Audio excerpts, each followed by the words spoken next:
No, I just don't care about it. It's almost like a loser's mentality. It's like everyone's so spoiled. Like it's like, you know, he won't let me shine. I even heard someone say like, "Yo, why Jay won't let Kanye?" I'm like, "Let Kanye. Kanye's Kanye. He's gonna do what he does." That's a loser's mentality. My albums came out with Outkast, Lauren, Q-Tip, all of them in 1 week. You know, everybody did good. You know, look at the chart now. It's Wale, number one. This is like a shameless plug. Rock Nation managed artist, J. Cole, which will probably go to number one next week again. No, for the first time ever, but he'll go to number one. Rock Nation, and it's Kanye. Everyone's flourishing. You know, you got to be out. You got to be able to compete. Still sharp and still. You got to get out there and you got to earn your spot. It's not given. It's such a spoiled brat losers mentality that's it's annoying. There's a knowing in being an artist. There's a knowing. You can't guess, you can't think. There's a knowing. You have to know that even if it doesn't work today, tomorrow, there's artists that I play that weren't popular at the time that I play more than I play current artists. Shuggie Otis, I suggest you just go look up Shuggie Otis. He was amazing. And at the time, it wasn't this hugely popular thing, but I think I think when it all's said and done, we would play that music more than any other music, right? So you have to have this knowing that, okay, it may not work today, it may not work tomorrow, but this is the right thing, and this is what I'm doing, and this is what's feeding me. So that would be the best advice that I can give you. That knowing, just believe in what you're doing. And if you don't believe in it, then you're not doing it. You haven't figured out the thing that you do best yet. When you feel it and when you know, no one can tell you. You only have to be right once. I got up around 8, had some breakfast, ran a mile. It was really tough. I just came from Aspen. Yeah, you know, I just wanted to touch it a little bit. I mean, everyone can't be like you, man. It's gone away. So, you know, ran a mile. Then I went to the office, read a bunch of emails, read some more emails, downloaded some music legally. Had a meeting with some great people. I don't want to really say their name yet. After that, listened to some music, went to the studio, had dinner. Oh, went to the Nets game, we won. We're up 3-2. Thank you very much. Went to sleep. Good day, full day. Great day. Yeah, we was going to Club Exit. And we get in the front of the club. We pull up, and Big sees some guys out there, and he says, "Man, I'm not going in there." And I'm like, "What?" He's like, "No, these guys over there. I'm not even, I don't feel like it tonight." So me and Tata, we just came in the music business. We don't really understand what he's saying. We think he's scared. So we like, "What? Let us out this car right now." So me and Tata leave the car, and we talking about Big behind his back. And we was like, "Man, could you believe that, man? He's scared of these guys."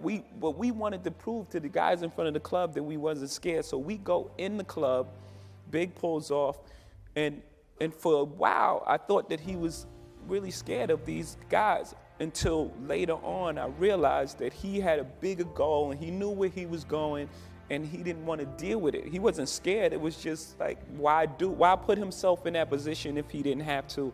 And I thought that was genius.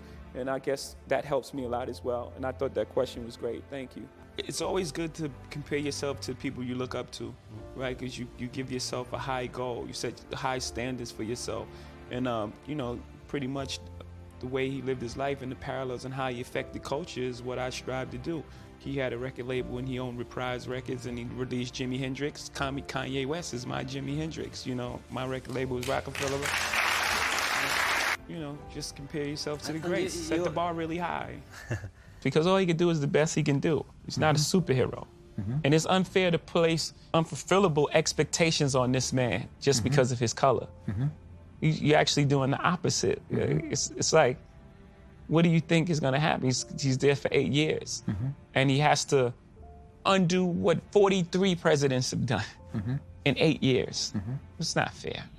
What do you think of the state of I'm not going to say just black leadership, leadership period, on the things you care about in the country? Who do you look at and say, this man or woman speaks for the things I care about?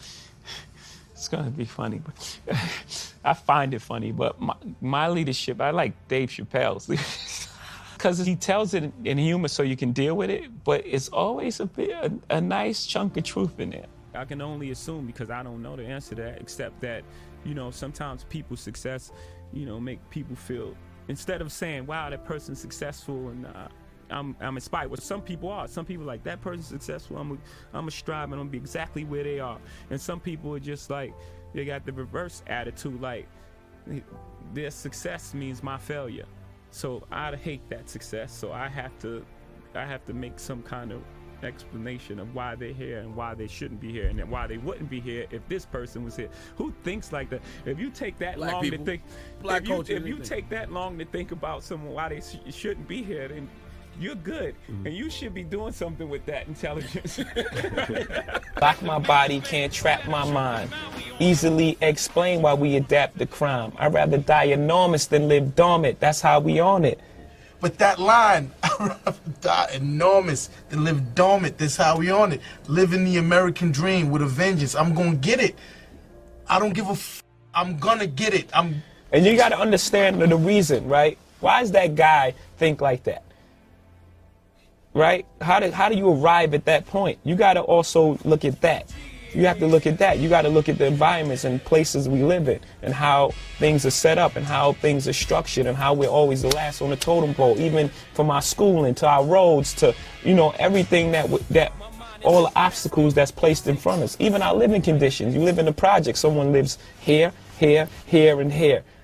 You know, you have to deal with all these different type of personalities. You're in the box. Someone's above you, below you, to the right of you, and to the left of you. And every day you have to manage that circle. And that's just 2 floors. These buildings have 26 floors, right? These low-income houses, and everything is messed up there. So that's like living dormant. If this is what I have to live for, then I'm going to take a chance to get more. It doesn't matter. It doesn't matter what happens to me. I think that rap in particular is a young man's sport, that I'll move out of that white hot space.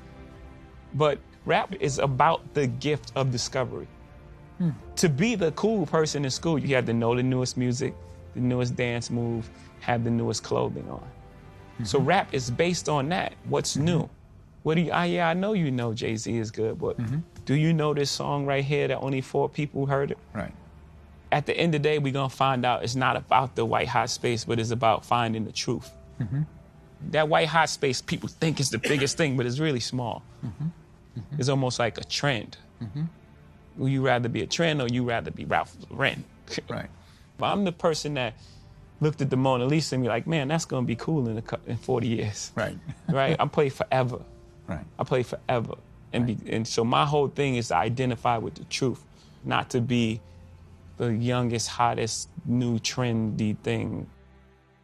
I think in business, one of the biggest things is to open yourself up for change. You don't have to change who you are and how you operate, but just, you know, if the landscape is changed, then the way we do business has to change somewhat. We don't have to change who we are. We have to change the way we go about it. Because like I said, the consumption of music is higher than ever.